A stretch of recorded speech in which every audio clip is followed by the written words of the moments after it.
जो वीडियो अब आप देखने जा रहे हैं, ये वीडियो चंद महीने पहले बनाया गया था, लेकिन इसको मैंने काफ़ी चीज़ों को ध्यान में रखते हुए और एक उम्मीद के कारण, एक उम्मीद की किरण के कारण इसको पहले रिलीज़ नहीं किया। लेकिन आज जिस तरीके का माहौल और जैसे चीज़ें और ख़राब हुई हैं, बद से बदतर हुई हैं, उन सभी को ध्यान में रखते हुए अब और कोई चारा नज़र नहीं आता, इसीलिए ये वीडियो रिलीज़ कर रहा हूँ। आपके ज़िंदगी के केवल 20-21 मिनट आपसे मांग रहा हूँ। ये 20-21 मिनट आपके जीवन के कम से कम अगले 20-21 साल और देश के 20-21 साल बदल सकते हैं। आपसे अनुरोध है कि आप ये 20-21 मिनट इस वीडियो को दीजिए, मुझे दीजिए और इस देश को दीजिए। ये बहुत ही ज़रूरी वीडियो मैं बना रहा हूँ एक संदेश देने के लिए। आज हर तरीके से लोगों की आवाज़ को दबाया जा रहा है। ये जो सरकार पूरे देश को मणिपुर बनाने में आज उतारू है, उसके इस नापाक इरादों को हम रोक सकें। डिमोनेटाइजेशन हो, जीएसटी हो, लॉकडाउन हो, कोविड हो, यहाँ पे इस सरकार के कारण ही लाखों लोगों ने अपनी जान गंवाई। क्या ऐसी सरकार को एक भी दिन और सत्ता में रहने का हक है? ऐसा लगता है कि ये सरकार बनाई ही सिर्फ लूट खसूट के लिए गई है। आज देश भर में नौकरियां नहीं है, किसान खुदकुशी कर रहे हैं। दूसरी तरफ ये सरकार लाखों करोड़ के कर्जे कॉर्पोरेट घरानों को माफ कर रहे हैं। आज की ये जो आपकी जंग है, लड़ाई है, ये 90-10 की लड़ाई है।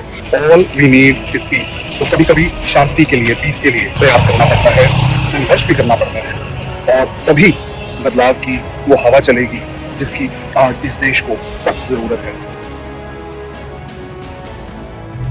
आज रखड़ी का त्योहार है और सबसे पहले तो आप सभी को इस त्योहार की बहुत बहुत शुभकामनाएं। आज के इस दिन ये बहुत ही ज़रूरी वीडियो मैं बना रहा हूँ एक संदेश देने के लिए सभी भाइयों को और सभी बहनों को देश भर में।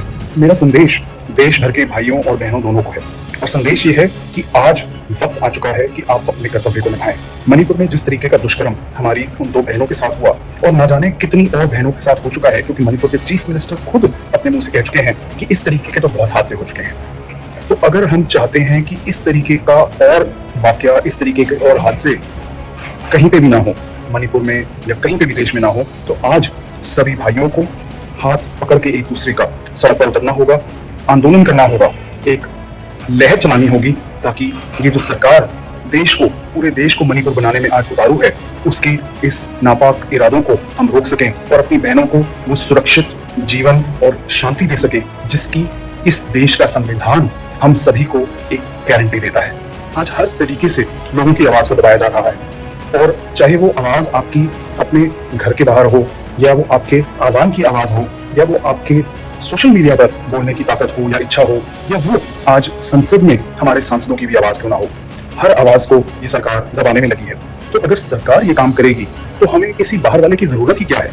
डिमोनेटाइजेशन हो, जीएसटी हो, लॉकडाउन हो, कोविड हो, यहाँ पे इस सरकार के कारण ही लाखों लोगों ने अपनी जान गंवाई। तो अगर सरकार इस देश के लोगों की दुश्मन बन जाए, तो क्या हम सिर्फ खड़े देखते रहें? और कब तक? और हम कितना इस देश को बर्बाद होने दें, और किस हद तक गिरने दें कि कुछ करने को रह ही ना जाए?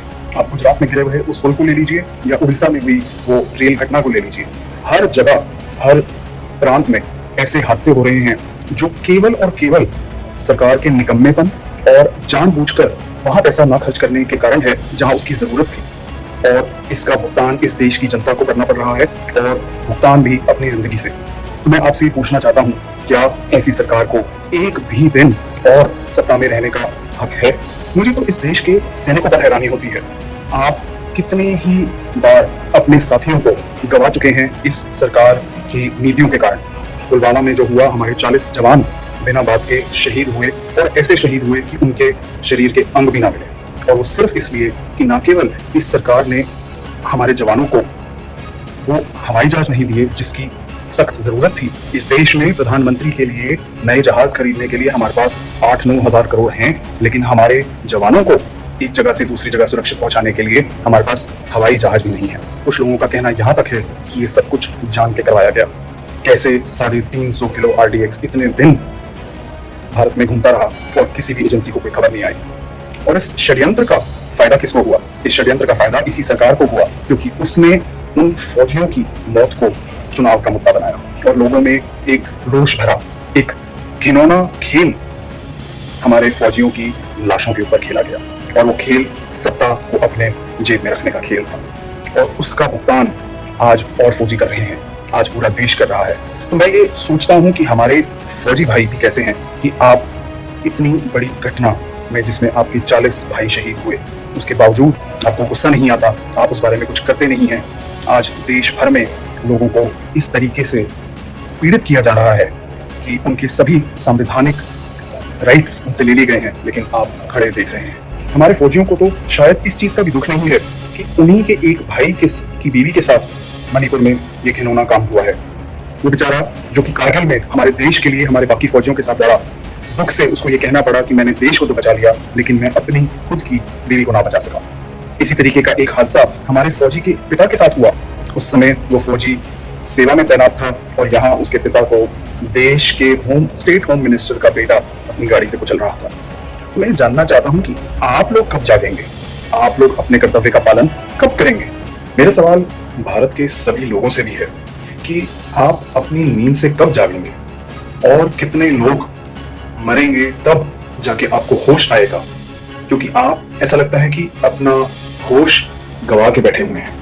डिमोनेटाइजेशन में कितने लोग मरे, कोविड में बिना ऑक्सीजन के कितने लोग मरे, और उसके बावजूद सरकार ने देश की संसद में ये कहा कि ऑक्सीजन की कोई कमी नहीं हुई, और आप इन सारी चीजों को अपने कितने रिश्तेदारों को गंवाने के बावजूद आपको कुछ फर्क नहीं पड़ा, ऐसा लगता है।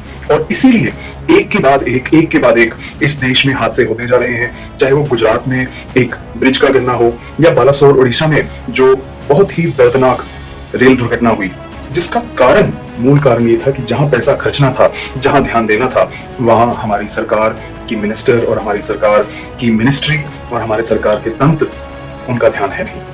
ऐसा लगता है कि ये सरकार बनाई ही सिर्फ लूट खसूट के लिए गई है, और वो लूट इतना लिया गया है कि आज देश भर में नौकरियां नहीं है, देश भर में किसान खुदकुशी कर रहे हैं, और दूसरी तरफ ये सरकार लाखों करोड़ के कर्जे कॉर्पोरेट घरानों को माफ कर रहे हैं। ऐसा लगता है कि उनके लिए एक रेड कारपेट, एक पायदान बिछा दिया गया है कि ये सरकार सिर्फ 10% लोगों के लिए काम करेगी। तो मेरा कहना है कि आज की ये जो आपकी जंग है, लड़ाई है, ये 90-10 की लड़ाई है। 90% भारत जिसको कि बेहाल कर दिया गया है, जिसको खाली कर दिया गया है, और 10%, शायद वो 10 से भी कम हो, लेकिन 10% जो इस सरकार के कारण फल फूल रहा है और बहुत पैसे कमा रहा है, बढ़ता ही जा रहा है। आज 90% भारत को सड़कों पे आना पड़ेगा, आज 90% भारत को अपनी बेटियों को बचाना पड़ेगा, आज 90% भारत को इस देश को बचाना पड़ेगा, वरना इस देश की हालत मणिपुर जैसे बनने में कोई बहुत ज्यादा वक्त नहीं लगेगा। तो आपको अगर जरा सी भी चिंता अपने लिए, अपने देश के लिए, अपने परिवार के लिए, अपने पड़ोसियों के लिए, परिजनों के लिए है, तो आज जागिए, आइए मिलकर हम इस भारत को, अपने देश को बचाएं। ये जंग हमें इकट्ठे मिलकर लड़नी पड़ेगी, और मुश्किल नहीं है। आपने देखा कि जब भी लोग इकट्ठे हुए तो वो चाहे कोई भी सरकारी तंत्र हो, उसको पीछे हटना पड़ता है, और आज आपको और कोई चारा नहीं है, वरना आपको चारे के जैसे ये लोग निकल जाएंगे। और ये ठीक उसी तरीके से किया जाएगा जैसे देश का लाखों करोड़ जो है ये सरकार गबन कर चुकी है। आपको अभी तक शायद पता भी नहीं चला कि देश का जो कर्जा है, हर भारतीय के ऊपर जो कर्जा है, वो कितना बढ़ चुका है, दुगने से ज्यादा हो चुका है, और ये केवल पिछले 9 सालों में। तो आज आपको समझना पड़ेगा कि ये सरकार अपने साथ की उन लोगों को, जिनको वैसे ये लोग मीडिया कहते हैं या आप लोग मीडिया कहते हैं, जो कि अदरवाइज प्रोपेगेंडा चैनल्स हैं, वो आपके सामने सच आने ही नहीं देते। आपको हिंदू, मुस्लिम, माइनॉरिटी और ये और वो और पाकिस्तान और ये और यहाँ का और वहां का लड़ाई झगड़ा, उसी में आपका दिमाग फंसा के रखते हैं। आपके अंदर इतना जहर बनने की कोशिश करते हैं कि आप असली मुद्दों के बारे में सोच भी ना सकें। बात करने की तो बात दूर है। घर घर में इन्होंने आज प्यार की बजाय दंगा पहुंचा दिया है। हर घर जो है तिरंगा नहीं आ रहा, लेकिन हर घर में दंगा आ जा रहा है, और जिसके कारण इकोनॉमी का बहुत भारी नुकसान हो रहा है। और जिस तरीके से अभी नून में हमने देखा और उसका इफेक्ट जो गुड़गांव में आया, तो कितने ही कॉर्पोरेट्स वो डर गए कि हमारे एम्प्लॉइज का क्या होगा। तो ये एक छोटा सा एक उदाहरण है कि किस तरीके से आपको इन सारी चीजों में उलझा के, दंगा करा के ये लोग अपना फायदा करते हैं। कितने शर्म की बात है कि आज ऐसा जो है लोगों को रिपोर्ट देनी पड़ रही है कि चुनाव जीतने के लिए हो सकता है ये सरकार राम मंदिर तक पे जो है हमला करवा दे। आप सोच सकते हैं कि किस स्तर पे हम आज पहुंच चुके हैं और ये सरकार आपको ले आई है। तो आज आप ये फैसला कर लीजिए कि क्या आप अपने बच्चों का अच्छा भविष्य चाहते हैं, आप साफ हवा लेना चाहते हैं, आप एक ऐसे माहौल में रहना चाहते हैं जहां पे कि सबका बढ़ोतरी हो सके, या आप एक ऐसे माहौल में रहना चाहते हैं जो कि पूरा देश मणिपुर बना दिया जाए। मणिपुर में 5000 से ज्यादा सोफिस्टिकेटेड वेपन्स चोरी हुए, तकरीबन 6000, जिसमें AK-47 राइफल्स और मशीन गन्स और कार्बाइन्स ऐसे ऐसे हथियार हैं जो कि आर्मी और मिलिट्री यूज करते हैं। मोर्टार्स और ग्रेनेड्स हैं उसमें, और 6 लाख गोलियां हैं। आप सोच सकते हैं कि इससे पूरे देश में कितनी तबाही मचाई जा सकती है। लेकिन क्या आप ये भी सोच सकते हैं कि ये तबाही सबसे पहले किसको इफेक्ट करेगी? मणिपुर में लोगों को तो मारा ही जा रहा है, लेकिन आज फिर हमारे जवानों की जिंदगी जो है वो खतरे में आ गई है, क्योंकि पहली गोली जब लगेगी तो वो जवान पे चलेगी। तो पुलवामा से लेके आज मणिपुर, फिर हमारे जवानों की जिंदगी खतरे में है। और सबको साथ, किसान, जवान जो कि जवान लोग हैं जिनके पास नौकरियां नहीं हैं, ऐसे हमारी बहनें जिन सुरक्षित नहीं है, आप सभी को साथ उतरना पड़ेगा। आप मेरे पीछे LIC का बोर्ड देख सकते हैं, और LIC और ना जाने कितनी और ऐसी पब्लिक कंपनीज जो कि बहुत मुनाफे में थी, उनको बर्बाद कर दिया गया है। न केवल उनको बर्बाद कर दिया गया है, आज हर तरीके से, हर जगह से आपको निचोड़ा जा रहा है। पब्लिक कंपनीज को बर्बाद करके प्राइवेट घरानों को इतना ज्यादा मुनाफा दे दिया गया है कि एक तरीके से ऐसा लगता है पूरे देश को उनके हवाले कर दिया गया है या बेच दिया गया है। और हर चीज उसके दम पर महंगी कर दी गई है। न केवल उसके दम पर, बल्कि एक आतंकवाद जो फैलाया गया है उसके दम पर हर चीज को महंगा किया जा रहा है। और आप कुछ बोल नहीं पा रहे, कुछ कर नहीं पा रहे, क्योंकि आप अपने रोजमर्रा के एक ऐसे उलझन में फंसे हुए हैं कि आज 80 करोड़ लोगों को मुफ्त का राशन जो सरकार कहती है वो दे रही है, उस पर गुजारा करना पड़ रहा है। तो और कोई भी अगर आवाज उठाता है, कुछ करता है, तो उस पर डंडे बरसाए जाते हैं और उसको न जाने क्या क्या कहा जाता है, लोगों को जेल में भर दिया जाता है। तो इस सारे का हमें समझना होगा कि इस सारे को आज बदलने की जरूरत है और एक इतिहास नया रचने की जरूरत है। G20 के लिए आज दिल्ली में कितनी जगह इस तरीके की रोशनियां लगाई गई हैं, टिमटिमाते बल्ब, लेकिन देश भर में कितने ही घरों की रोशनियां बिल्कुल बंद कर दी गई हैं, घरों के चिराग उजाड़ दिए गए हैं, घरों की संतानें आज सड़क पर भीख मांगने को मजबूर हैं, बच्चों को बेचकर कुछ लोग अपना काम चला रहे हैं, बच्चों को अनाथ आश्रम में डालकर कुछ लोग उनको जिंदा रख पा रहे हैं। देश में बढ़ता हुआ क्राइम, हर तरफ बढ़ता हुआ क्राइम, और उस तरफ एक झूठी छवि देश की बनाने की कोशिश करी जा रही है। लेकिन इनको लगता है कि सारी दुनिया मूर्ख है।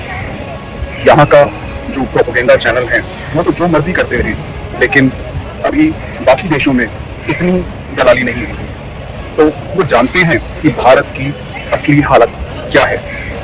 और इससे पहले कि ये हालत उस तरफ पहुंच जाए, उस जगह पहुंच जाए जहाँ पे कि एक बारी फिर आपको सांस लेने का भी मौका ना मिले, एक बारी फिर आपको नदियों में लाशें बहती नजर आए, उससे पहले ही इस बारी हमें इसका संज्ञान लेना होगा, इसको यहीं पे रोक लगानी होगी। वैसे तो G20 के लिए इस सरकार का जो PR कैंपेन है, जो इसका एजेंडा कैंपेन है, प्रोपेगेंडा कैंपेन है, वो one earth, one family, one future का है। लेकिन ये सरकार आज इस देश में क्या कर रही है? ये इस देश को खंड खंड कर रही है, इस देश के लोगों में आतंक फैला रही है, और इस देश के लोगों को इस कगार पे, और इस देश को भी इस कगार पे लाके खड़ा कर दिया है कि इसका बहुत ही भयानक अंत होगा। और अगर आप इस गलतफहमी में हैं कि ये जो नफरत है, ये जो आतंक है, ये केवल एक समुदाय या एक धर्म विशेष के लोगों के खिलाफ है, तो आपको पूर्व कानून मंत्री किरण रिजिजू का वो बयान सुन लेना चाहिए, जिसमें वो बड़े खुले तरीके से लोगों को धमकी दे रहे हैं कि किसी को नहीं बख्शा जाएगा। और इस किसी को में वो हर कोई इंसान है जो इस सरकार के खिलाफ आवाज उठाता है, या जो हमारे हक में, हमारे भले में जो चीजें हैं उनकी जरूरत है उसके लिए आवाज उठाता है, या वो इस देश में चल रहे इस आतंकवाद या जो इस सरकार और इस सरकार के साथ जुड़े संगठनों ने एक नरसंहार की तैयारी कर रखी है उसके खिलाफ जो भी आवाज उठाता है। तो ये आप कतई अपने दिमाग में मत रखिएगा कि आप बच जाएंगे, हर कोई इसकी चपेट में आएगा। जिस तरीके से कोविड में लाखों लोग मरे और उसमें किसी का ऐसे नहीं हुआ कि आप किसी एक समुदाय से हैं तो आप या आपके परिवार वाले बच गए, या आप किसी एक धर्म से हैं तो आप बच गए। इस सरकार की विफल नीतियां और इस सरकार की जो प्लानिंग है वो हम सभी को बराबर ही चपेट में लेगी। इस सरकार का मकसद है इस देश को ईरान या अफगानिस्तान में तब्दील कर देने का। आज दुख होता है कि आज के भारत में बच्चों को स्कूलों में पढ़ाई की बजाय लड़ाई का सामना करना पड़ रहा है। छोटे छोटे बच्चे जो कि पहले इतने खूबसूरत सारे जहां से अच्छा ये हिंदुस्तान हमारा या जनगण मन के वीडियो बनाते थे, आज वो छोटे छोटे 5 साल 7 साल के बच्चे दूसरी कौम के लोगों को मारने के बारे में वीडियो बना रहे हैं, और उसके बावजूद ये सरकार उस पर कुछ नहीं कर रही। बच्चों का, बच्चियों का स्कूल जाना, कॉलेज जाना, यूनिवर्सिटी जाना दूभर हो गया है। और इसी भारत में, जब इस भारत की राजधानी तक में लोगों को, दूसरे कौम के लोगों को मारने की शपथ तक दिलाई गई।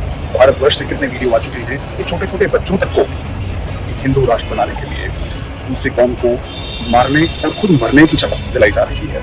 तो आज हम इस कगार पे खड़े हैं। भारत से बेहतर दुनिया में अनेकता में एकता का प्रतीक और कोई नहीं हो सकता, और उसी प्रतीक को आज बहुत ज्यादा हानि पहुंचाई जा रही है। तो हमें जरूरत है कि हम उस दिशा में जहां जा रहे हैं उसको रोक लगाएं और वापस उस दिशा में आए जहां पे अलग अलग तरीके के लोग, अलग अलग समुदाय के लोग, अलग अलग धर्म के लोग सभी मिलकर साथ रहते हैं और साथ मिलकर भारत को आगे बेहतर पथ पर, बेहतर जगह ले जाने के लिए कार्यरत रहते हैं। मेरे पीछे इस दीवार पे बहुत ही खूबसूरत और जरूरी मैसेज लिखा है, all we need is peace.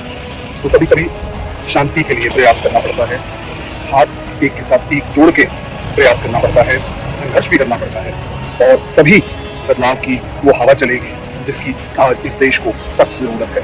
तो ये आह्वान आप सभी को कि आए हम सब मिलकर अपना कर्तव्य निभाएं और इस देश का भविष्य बदलें। तो मैं उम्मीद करता हूँ कि देश की दशा को बदलने के लिए आप साथ आएंगे और इस संघर्ष में अपने साथ, अपने परिवारजनों को, अपने दोस्तों को, अपने कोलीग्स को, सबको लेकर एक साथ मैदान में उतरेंगे और हम इस देश को एक नया अच्छा भविष्य प्रदान कर पाएंगे। एक बार फिर इतिहास रचेगा, एक बार फिर इतिहास रचेगा, एक बार फिर इंसान इंसान में बटेगा, एक बार फिर खेली जाएगी होली खून की, कतरा यहाँ कतरा वहां डुलेगा, हर हर जय जय का नारा, और फिर कुछ नहीं बचेगा। एक बार फिर इतिहास रचेगा, एक बार फिर इतिहास रचेगा, एक बार फिर साथ देगी खाकी, कोई सबूत ना रहेगा बाकी। एक बार फिर साथ देगी खाकी, कोई सबूत ना रहेगा बाकी। जो मरा कटा जला लुटा वही फंसेगा, रौंद देंगे उसकी होंद को, रौंद देंगे उसकी होंद को, उसी के घर जब बुलडोजर भी चलेगा। एक बार फिर इतिहास रचेगा, एक बार फिर इतिहास रचेगा, मदारी बैठ देख तमाशा हंसेगा, मदारी बैठ देख तमाशा हंसेगा, अपने नोट गिनेगा अगला खेल रचेगा। एक बार फिर इतिहास रचेगा, बस ये सब यूं ही चलता रहेगा, एक बार फिर इतिहास रचेगा। हम और तुम, हाँ हम और तुम अगर तोड़ दें कठपुतली की डोर को, हम और तुम अगर तोड़ दें कठपुतली की डोर को, तो रच सकते हैं एक नया इतिहास। हम और तुम अगर तोड़ दें कठपुतली की डोर को, तो रच सकते हैं एक नया इतिहास। कुछ नया, कुछ अलग, कुछ खास करना पड़ेगा। रगों में खून, मन में जोश, दिल में जुनून, सब ताजा भरना पड़ेगा। आगे आना पड़ेगा, हटना पड़ेगा, डटना पड़ेगा, नाइंसाफी के खिलाफ लड़ना पड़ेगा। खेलेंगे फिर होली अलग अलग रंगों वाली, खेलेंगे फिर होली अलग अलग रंगों वाली, दिवाली, ईद, क्रिसमस सबके संगों वाली। एक बार फिर इतिहास रचेगा। इस बार एक नया इतिहास रचेगा। इस बार फिर एक नया इतिहास रचेगा। आइए मिलकर इस नए इतिहास की नींव रखें और मिलकर एक नया इतिहास रचें।